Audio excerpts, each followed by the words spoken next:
വരരുചിയും അദ്ദേഹത്തിൻ്റെ ഭാര്യയായിട്ടുള്ള പഞ്ചമിയും അവർ അദ്ദേഹത്തിൻ്റെ മധുവിധു കാലഘട്ടങ്ങളൊക്കെ ഇങ്ങനെ നടക്കുകയാണ്. ആ സമയത്ത് ഒരു ദിവസം അദ്ദേഹത്തിന് മനസ്സിലായി താൻ ഒരു കാലഘട്ടത്തിൽ തൻ്റെ ഒരു പ്രവൃത്തി മൂലം നിഷ്കാസനം ചെയ്യപ്പെട്ട പെൺകുട്ടിയാണ് ഇന്ന് തൻ്റെ ഭാര്യയായിട്ടിരിക്കുന്നത് എന്നുള്ള ഒരു വിഷയം അദ്ദേഹത്തിന് മനസ്സിലായി. ആ നിമിഷത്തിൽ അദ്ദേഹത്തിന് മനസ്താപം ഉണ്ടായി. അദ്ദേഹം വിചാരിച്ചു ഇനി തീർത്ഥാടനം കൊണ്ട് ഇനിയുള്ള ശിഷ്ടകാലം കഴിച്ചു കൂട്ടാം എന്നുള്ളൊരു തീരുമാനത്തിൽ അദ്ദേഹം മുന്നോട്ടേക്ക് പോയി. അങ്ങനെ ഭാര്യയും അദ്ദേഹം കൂടി തീർത്ഥാടനത്തിനായി തെക്കൻ ദേശങ്ങളിലേക്ക് പോവുകയാണ്. അങ്ങനെ നമ്മൾ ഇന്ന് കാണുന്ന കേരള ദേശത്തിൻ്റെ ഭാരതപ്പുഴയുടെ തീരത്തേക്കാണ് ഇദ്ദേഹം എത്തിച്ചേരുന്നത്. അപ്പോൾ ഈ ഒരു കാലഘട്ടം, അതായത് ഉജ്ജയിൻ മുതൽ ഭാരതപ്പുഴ വരെ എത്തുക എന്ന് പറഞ്ഞു കഴിഞ്ഞാൽ വളരെ ചെറിയ കാലഘട്ടമല്ല. ഏകദേശം 4.5 വർഷത്തോളം നീണ്ടുനിന്ന ഒരു കാലത്തിലൂടെയാണ് ഇവരിവിടെ എത്തിച്ചേരുന്നത്. 4.5 വർഷം നടന്നാണ്. അന്നത്തെ കാലഘട്ടത്തിൽ ഇങ്ങനെ റോഡ് സൗകര്യങ്ങളൊന്നും അത്ര വലിയ കാര്യമായിട്ടില്ല. ഒരു പക്ഷെ നടന്നു തന്നെ വേണം പല സ്ഥലങ്ങളിലേക്കും എത്താൻ. അങ്ങനെ അദ്ദേഹം കേരളത്തിലേക്ക് എത്തി. അപ്പോൾ ഇദ്ദേഹം വളരെ പണ്ഡിതനായിട്ടുള്ള വ്യക്തിയാണ്. പണ്ഡിതൻ എന്ന് പറഞ്ഞാൽ കാലഗണന കൃത്യമായിട്ട് അദ്ദേഹത്തിന് അറിയാം. ഏത് കാലഘട്ടത്തിൽ സേകം, അതായത് കുട്ടികളെ പുത്രോത്പാദനം നടത്തിയാൽ ശ്രേഷ്ഠന്മാരായിട്ടുള്ള സന്താനങ്ങൾ ഉണ്ടാവും എന്നുള്ള കാര്യങ്ങളെല്ലാം ഇദ്ദേഹത്തിന് വളരെ വ്യക്തമായിട്ട് അറിയാവുന്ന ആളാണ്. അപ്പോൾ അദ്ദേഹം നിശ്ചയിച്ചു ഇവളെ അമ്മയാവാനുള്ള സമയമായിട്ടുണ്ട്, തൻ്റെ ഭാര്യ അമ്മയാവാനുള്ള സമയമായി, അപ്പോൾ അതിന് വേണ്ട ക്രിയകളെല്ലാം ചെയ്യണം എന്നുള്ളത് കൊണ്ട് അദ്ദേഹം കാലം ഗണിച്ചു. ഏകദേശം ഇപ്പോൾ പുത്രോത്പാദനം നടത്തുകയാണ്, എന്നായിരിക്കും കുട്ടി ജനിക്കുക എന്നുള്ള കാര്യങ്ങളെല്ലാം അദ്ദേഹം നിശ്ചയിച്ചു. അങ്ങനെ അതിന് വേണ്ട ക്രിയകളെല്ലാം നടത്തി യഥാസമയം അവർ ഗർഭിണിയാവുകയും ചെയ്തു. ആ സമയത്ത് വേണ്ട വിധത്തിൽ അദ്ദേഹം പലവിധ ഔഷധങ്ങളും അവർക്ക് കൊടുത്തു. ബുദ്ധി വർദ്ധിക്കാനായിട്ട് ബ്രഹ്മി, അങ്ങനെയുള്ള പല പല ഔഷധങ്ങളും ഇവർക്ക് കൊടുക്കുകയാണ്, തൻ്റെ ഭാര്യയ്ക്ക് കൊടുക്കുകയാണ്. അപ്പോൾ ഭാര്യയോട് പറയുന്നുണ്ട്, ചിന്തകൾ മനസ്സിലുണ്ടാവരുത്, ദുഷ്ചിന്തകൾ ഒരിക്കലും മനസ്സിലുണ്ടാവരുത്, അത് ഗർഭത്തിലിരിക്കുന്ന കുട്ടിയെ ബാധിക്കും. അതുകൊണ്ട് സച്ചിന്തകളോടെ ഈശ്വരസ്മരണയോടുകൂടി നിലനിൽക്കാനായിട്ട് ഈ അമ്മയോട് ഇദ്ദേഹം പറയുകയാണ്. അങ്ങനെ യഥാകാലത്തിൽ അവർ സത്പുത്രന് ജന്മം നൽകി. അപ്പോൾ ഈ കാര്യം നടക്കുന്നത് ഭാരതപ്പുഴയുടെ തീരത്ത് വെച്ചിട്ടാണ്. അപ്പോൾ അദ്ദേഹം കുട്ടി ഉണ്ടായി എന്നറിഞ്ഞ ഉടനെ തന്നെ അദ്ദേഹം പോയി. മറ്റാരുമില്ല, അവർ രണ്ടുപേരും മാത്രമേ ഉള്ളൂ. അപ്പോൾ കുട്ടി ഉണ്ടായി കഴിഞ്ഞപ്പോൾ ഒരു എന്താ പറയുക, ഒരു ചെറിയൊരു സ്ഥലത്ത് ഒരു മറവിലിരുന്നിട്ടാണ് ഇവർ പ്രസവിക്കുക, ഈ അമ്മ പ്രസവിക്കുക. അതിനുശേഷം കുട്ടി ഉണ്ടായി എന്ന് പറഞ്ഞാൽ ഇദ്ദേഹം വേഗത്തിൽ പോവും, പുഴയിൽ പോയി കുളിച്ചു വരും. കുളിച്ചു വന്നിട്ട് ഉടനെ തന്നെ ബ്രാഹ്മണർക്കിടയിലൊരു ക്രിയയുണ്ട്, ജാതകർമ്മം. ഉടനെ തന്നെ കുട്ടിക്ക് ജാതകർമ്മം നടത്തി, ശുദ്ധിക്രിയകളും മറ്റുള്ളതൊക്കെ. ആ കുട്ടിക്ക് അശുദ്ധി മാറാനുള്ള ക്രിയകളൊക്കെ ചെയ്തു.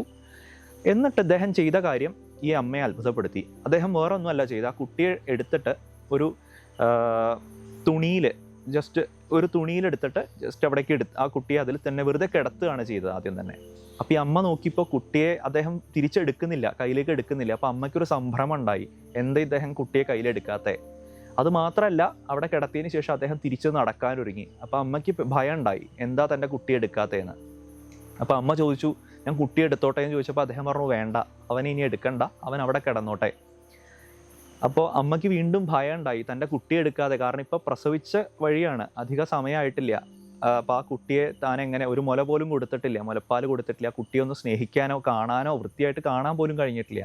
അപ്പോൾ അമ്മ ചോദിച്ചു, ഞാൻ എന്തുകൊണ്ട് എടുക്കണ്ട എന്ന് പറഞ്ഞു എന്ന് ചോദിച്ചപ്പോൾ അദ്ദേഹം പറയുകയാണ്, ഈശ്വരൻ ആ കുട്ടിക്കൊരു വായ കീറിയിട്ടുണ്ട് എന്നുണ്ടെങ്കിൽ ആ കുട്ടിക്കുള്ള അന്നത്തിനും അദ്ദേഹത്തിന് വ്യക്തമായിട്ടുള്ള ധാരണ ഉണ്ടാവും എന്ന് പറഞ്ഞിട്ട് അദ്ദേഹം പറയുകയാണ്, പോന്നോളൂ, ആ കുട്ടി അവിടെ കിടന്നോട്ടെ എന്ന് പറഞ്ഞിട്ട് അദ്ദേഹം തിരിച്ചു മടങ്ങി. അപ്പോൾ പതിവൃതിയായിട്ടുള്ള ഈ അമ്മ ഭർത്താവിൻ്റെ വാക്കുകളെ ധിക്കരിക്കാൻ പാടില്ല എന്നൊരു കാലഘട്ടമാണ് അന്നൊക്കെ. അപ്പോൾ മറ്റൊന്നും പറയാതെ വളരെ വ്യസനത്തോടു കൂടി ഈ അമ്മ ഭർത്താവിനെ പിന്തുടരുന്നൊരു കാഴ്ച നമുക്കിവിടെ കാണാൻ പറ്റും.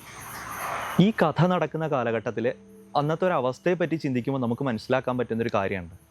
അന്നത്തെ കാലഘട്ടത്തിൽ ബുദ്ധ ജൈന മതങ്ങളെ കേരളത്തിൽ ഏറ്റവും വേരൂന്നിയൊരു സമയം. അപ്പോൾ അതിൻ്റെ പ്രത്യേകത എന്താ വെച്ചാൽ, ഹിന്ദുമതം അതിൻ്റെ ധർമ്മത്തിൽ നിന്ന് മാറി യജ്ഞ സംസ്കാരവും മറ്റുള്ള കാര്യങ്ങളും ഒക്കെ നഷ്ടപ്പെട്ടു പോയൊരു കാലഘട്ടത്തിലാണ് നമ്മൾ ഈ കഥ നടക്കുന്നതായിട്ട് പറയപ്പെടുന്നത്. അപ്പോൾ കലിവർഷ സംഖ്യ 3444 അല്ലെങ്കിൽ AD 342. ഇതെങ്ങനെ ഉറപ്പിക്കുക എന്ന് പറഞ്ഞാൽ, ഈ ഗ്രന്ഥപ്രകാരം നമുക്ക് മനസ്സിലാക്കാൻ പറ്റും, യജ്ഞസ്ഥാനം സംരക്ഷ്യ എന്നുള്ള ഒരു പരൽപ്പേര് പണ്ട് കാലത്ത് ഉപയോഗിച്ചിരുന്ന ഒരു സാമ്പ്രദായികമായിട്ടുള്ളൊരു ഗൂഢ സിസ്റ്റമാണ്, അന്നത്തെ ഒരു സമ്പ്രദായമാണ് പരൽപ്പേര്. ഓരോ അക്ഷരത്തിനും കടപയാതി എന്നുള്ള അക്ഷര സമ്പ്രദായം അനുസരിച്ചിട്ട് നമുക്ക് മനസ്സിലാക്കാൻ പറ്റുന്നു എന്നാണ് പറയപ്പെടുന്നത്. അപ്പോൾ ആ കാലഘട്ടത്തിലാണ് ഈ കഥ നടക്കുന്നത്. അപ്പോൾ അന്നത്തെ കാലഘട്ടത്തിൽ ഏറ്റവും പഴക്കം ചെന്ന ഒരു മനയുണ്ട്, വേമഞ്ചേരി മന.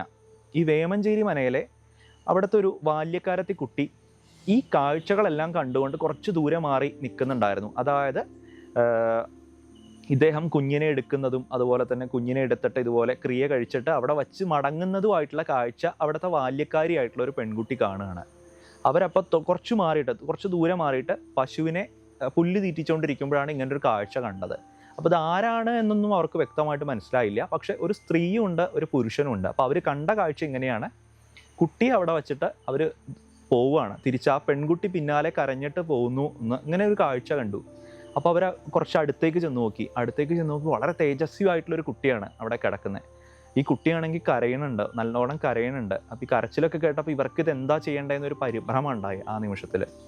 അവർ പിന്നെ ഒട്ടും മടിച്ചില്ല. അവർക്ക് മനസ്സിലായി പോയത് ഭാര്യയും ഭർത്താവും തന്നെയാണ്, അവർക്ക് ഉണ്ടായൊരു കുട്ടിയാണെന്ന് ഇവർക്ക് മനസ്സിലായി. അങ്ങനെ ഇദ്ദേഹത്തിനെ ഈ കുഞ്ഞിനെ എന്ത് ചെയ്യണമെന്ന് ഇവർക്ക് സംഭ്രമം ഉണ്ടായി. അവർ വേഗം തന്നെ കയ്യിലുണ്ടായിരുന്ന രണ്ടാമുണ്ട് എടുത്തിട്ട് ആ കുഞ്ഞിനെ മാറോട് ചേർത്ത് പിടിച്ചിട്ട് ഇവർ ജോലി ചെയ്യുന്ന ആ മനയിലേക്ക്, വേമഞ്ചേരി മനയിലേക്ക് അവർ കയറി ചെല്ലുകയാണ്. അവിടെ ചെന്നിട്ട് അവിടുത്തെ ആത്തേമാരോട് പറയുകയാണ്, നോക്കൂ, എനിക്കൊരു കുട്ടിയെ കിട്ടി, ഇത് ഒരു ബ്രാഹ്മണ കുട്ടിയാണെന്ന് എനിക്ക് തോന്നുന്നു. അതിന് കാരണം വെച്ചാൽ ഈ കുട്ടിയുടെ അച്ഛൻ എന്ന് തോന്നുന്ന ആളുടെ കഴുത്തിൽ പൂണൂലുണ്ട്, അമ്മയുടെ കഴുത്തിലാണ് ഈ കണ്ഠസൂത്രം അണിയിച്ചിട്ടുണ്ട്. അപ്പോൾ ഇതൊരു ബ്രാഹ്മണ കുട്ടിയാണെന്ന് എനിക്ക് മനസ്സിലായി, അതുകൊണ്ടാണ് ഞാൻ ഇങ്ങോട്ടേക്ക് വന്നത്. അപ്പോൾ ഇതേ സമയം തന്നെ മറ്റൊരു കാര്യം നമുക്ക് മനസ്സിലാക്കാൻ സാധിക്കും. ഈ വേമഞ്ചേരി മനയിലെ നമ്പൂരിക്കും അദ്ദേഹത്തിൻ്റെ ഭാര്യയ്ക്കും കുട്ടികളില്ലാതെ കാലങ്ങളോളം അവർ പ്രാർത്ഥനയും ജപമൊക്കെ ആയിട്ട് നിൽക്കുന്ന സമയത്താണ് ഈ ബാല്യക്കാരത്തി കുട്ടി ഈ കുഞ്ഞു വാവയെ കൊണ്ട് അവിടേക്ക് വരുന്നത്. ആ സമയത്ത് അവർക്കും ഇതുപോലെ തന്നെ എന്ത് ചെയ്യണം എന്നറിയാതെ ഒരു സംഭ്രമം ഉണ്ടായി. കാരണം എന്താണെന്ന് അറിയില്ല, ഇനിയിപ്പോൾ ഈ കുട്ടിയെ അന്വേഷിച്ച് തിരിച്ചു വരുമോ എന്നറിയില്ല. അപ്പോൾ അവർ ഇങ്ങനെ വിശദമായിട്ട് കാര്യങ്ങൾ പറയുകയാണ്. ഞാൻ നോക്കുമ്പോൾ കണ്ടത് ഒരു 2 പേര് ഇങ്ങനെ പോവുകയാണ്. അതിൽ ഭാര്യ ഈ കുഞ്ഞിനെ അവിടെ ഉപേക്ഷിക്കുന്നതിലുള്ള സങ്കടം കൊണ്ടാണെന്ന് തോന്നുന്നു, ഇങ്ങനെ സങ്കടപ്പെട്ട് പോകുന്നതാണ് ഞാൻ കണ്ടത് എന്നൊക്കെ പറഞ്ഞു. അപ്പോൾ ഇനി എന്തായാലും വരില്ല, അപ്പോൾ ഇത് ഒരുപക്ഷെ ഈശ്വരൻ തന്നൊരു നിധി പോലെ ആയിരിക്കാം ഇവിടേക്ക് ഈ കുട്ടിയെ കിട്ടിയത് എന്നൊക്കെ പറയുകയാണ്. അപ്പോൾ എന്തായാലും വേണ്ടില്ല, അദ്ദേഹത്തിൻ്റെ ഭർത്താവ് അവിടേക്ക് വന്നു.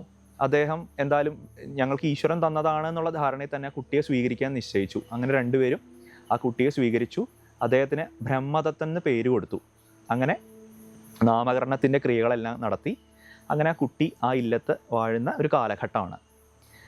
അപ്പോൾ ഇനിയുള്ള കഥകളിലേക്ക് നമുക്ക് നോക്കുമ്പോൾ മനസ്സിലാവും, ഇദ്ദേഹമാണ് യജ്ഞസംസ്കാരം പുനരാവിഷ്കരിക്കുന്നത്. ഏകദേശം 100ഓളം സോമയാഗങ്ങൾ നടത്തുന്ന ഇദ്ദേഹമാണ്. അതായത് ഞാൻ ആദ്യം പറഞ്ഞ ബുദ്ധ ജൈന കാലഘട്ടത്തിൽ നിന്ന് അവിടെ ഉണ്ടായിരുന്ന ആ മൂല്യച്യുതികളും സംസ്കാരച്യുതികളിൽ നിന്നൊക്കെ വീണ്ടും ഹിന്ദു മതത്തിനെ അല്ലെങ്കിൽ ഒരു യജ്ഞ സംസ്കാരത്തിനെ ഉയർത്തിക്കൊണ്ടുവരുന്നത് ഇദ്ദേഹമാണ്.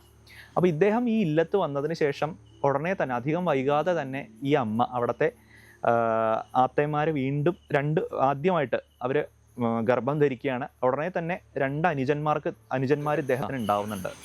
അങ്ങനെ അദ്ദേഹത്തിന് 2 അനുജന്മാരുണ്ടാവുകയാണ്, ജയന്തനും നീലകണ്ഠനും. അങ്ങനെ 2 അനുജന്മാർ വന്നു.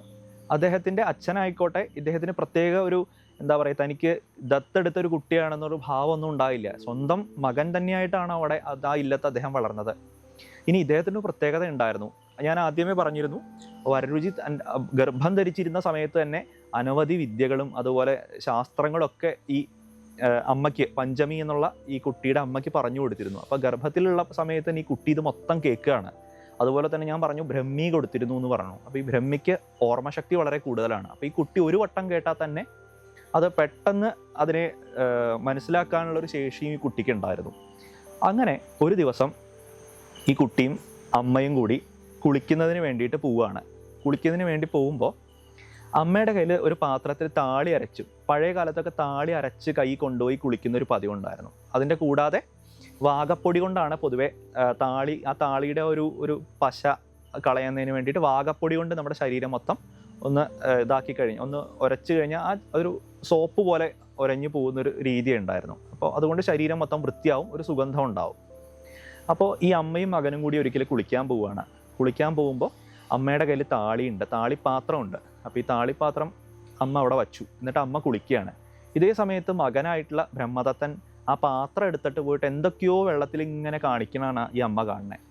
അപ്പോൾ കുറച്ച് സമയം കഴിഞ്ഞു. അമ്മ തിരിച്ചു വന്ന് പാത്രം എടുക്കാൻ നോക്കി. അപ്പോൾ പാത്രം വെള്ളത്തിലായിരിക്കുന്നത്. പാത്രം എടുക്കാൻ നോക്കിയ സമയത്ത് പാത്രം എന്ത് ചെയ്താൽ പൊങ്ങി വരുന്നില്ല. അപ്പോൾ നോക്കിയപ്പോൾ പാത്രത്തിന് മുകളിലൊരു ചെറിയ മണൽക്കൂന വെച്ചിട്ടുണ്ട്. അപ്പോൾ അമ്മ പറയാണ്, ഉണ്ണി എനിക്കിതൊന്നും എടുത്തു തരൂ, ഞാനിത് എടുക്കാൻ നോക്കിയിട്ട് പറ്റുന്നില്ല, ഇതിന് നല്ല ഭാരമുണ്ട്, ഞാൻ വലിച്ചിട്ട് വരുന്നില്ല എന്ന് പറയുകയാണ്. അപ്പോൾ ഏകദേശം 5 വയസ്സാണ് പ്രായം കുട്ടിക്ക്. അപ്പോൾ ഈ സമയത്ത് അമ്മ ഇങ്ങനെ പറയുമ്പോൾ കുട്ടി അമ്മയോട് തിരിച്ചു മറുപടി പറയാണ്, അമ്മ ഇനി അത് അനങ്ങില്ല, അതിൽ ഞാൻ ശിവനെ പ്രതിഷ്ഠിച്ചു കഴിഞ്ഞു, ഇനി അത് അനങ്ങില്ല എന്ന് പറയുകയാണ്. അപ്പോൾ അമ്മ ഒരു നിമിഷത്തിൽ ഭയങ്കര സ്തബ്ധയായി പോയി. കാരണം 5 വയസ്സുള്ള ഒരു ബാലൻ ഒരു ശിവനെ പ്രതിഷ്ഠിക്കുക എന്ന് പറഞ്ഞാൽ ചെറിയ നിസാര കാര്യമല്ല. അത് പൂർവ്വത്തിലേ എപ്പോഴോ അവരുടെ ഉള്ളിലേക്ക് വന്നിട്ടുള്ള ആ അറിവ് അല്ലെങ്കിൽ ആ ഒരു ബോധമാണ് ഒരു വ്യക്തിയെ കൊണ്ട് ഓരോ കാര്യങ്ങൾ ചെയ്യിപ്പിക്കുക. അപ്പം അമ്മ എടുക്കാൻ നോക്കി നടന്നില്ല. അങ്ങനെ താലത്തിൽ പ്രതിഷ്ഠിച്ചതുകൊണ്ട് തൃത്താല ശിവനും, അല്ലെങ്കിൽ താളി കൊണ്ടുവന്ന പാത്രം ആയതുകൊണ്ട് തൃത്താളി എന്നുള്ളത് കൊണ്ട് അതിനെ പിൽക്കാലത്തിൽ ലോപിച്ച് തൃത്താല എന്നുള്ള വാക്കായതും ആവാം. അങ്ങനെ തൃത്താല എന്നുള്ള പേരിൽ ഒരു ശിവക്ഷേത്രം അവിടെ പ്രസിദ്ധി ഉണ്ടായി. ഇപ്പോഴും നമുക്ക് പോയാൽ കാണാൻ പറ്റും തൃത്താല എന്നുള്ള ആ ശിവക്ഷേത്രത്തിൽ. അപ്പോൾ ഇതാണ് അതിൻ്റെ പ്രസിദ്ധി. ഇതാണ് അദ്ദേഹത്തിൻ്റെ ബാല്യകാലഘട്ടങ്ങൾ ഉണ്ടായത്.